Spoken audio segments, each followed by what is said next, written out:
Now, the most accurate weather forecast in South Texas with meteorologist Juan Acuna. Welcome back, everyone. A good Thursday afternoon to you. We have a gloomy sweater weather kind of day as we start off with our SPID Mike Shaw Kia 6 weather bug. There you have it, 56 degrees, northerly winds at 9 miles per hour across the region, and not bad at all, but still it's pretty gloomy out and about, and we're looking for warmer temperatures as we head into the overnight hours as we continue on going into the next several days, going at least until Saturday. But of course there's plenty of fog out there, not so much for the inland areas at this point, but still going about 7 to 10 miles. It's right along the coastline, especially out in Kingsville, where they're seeing visibility down to 1 mile and about 2 to 3 miles from the Naval Air Station all the way up into Port Aransas, Ingleside, and into Rockport as well. We don't have any advisories here as far as the fog is concerned, but we do have a dense marine fog advisory for the bays out near Rockport and for the offshore waters outside of the Corpus Christi Bay area. That goes until Friday morning at about 6 o'clock early in the morning. So as we look at the evening forecast for tonight, we're still going to see some spotty drizzle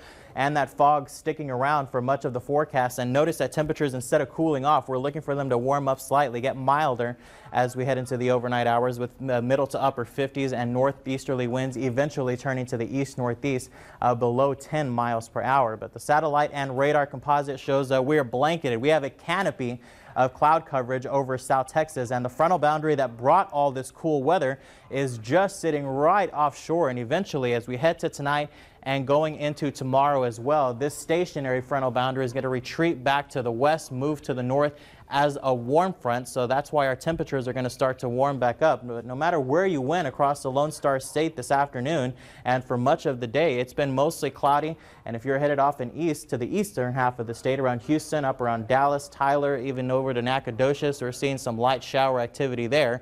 But snowfall up to the north, and we're talking about cold temperatures, but it's very warm, nice and sunny for the folks that are out in the Florida at this point. But another frontal boundary is off to the west of us at this point. It's actually going to stationary itself, not going to move a whole lot. We're going to wait for high pressure up to the north to eventually swing behind it.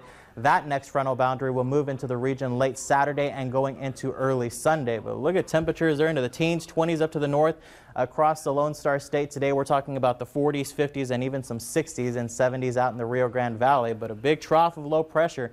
This weather pattern has almost stayed with us for, it seems like, several weeks now, almost a couple of months, as we have a trough of low pressure off in the desert southwest. We have high pressure to the southeast of us, and that pattern not expected to change over the next 24 to 48 hours. We have this one that'll a little disturbance that'll move into North Texas early Saturday and on into Sunday. That'll give us that weak frontal boundary, and then we'll be replaced by another low pressure system early next week. So you can continue to see the cloud coverage as we go on into the weekend and on into early next week as well. Future tracker overnight shows the drizzle sticking around by tomorrow afternoon. We're looking at mostly cloudy skies, but a few hints of some sunshine in the afternoon. So 58, 77 tomorrow with the warm front moving in, as high as 84 on Saturday afternoon. The front comes in. Could see a rumble or thunder or two early Sunday morning, but drizzle and cooler before we start to warm it up as we head into next week. And we could see some sunshine going into Thursday afternoon. Lee, Priscilla.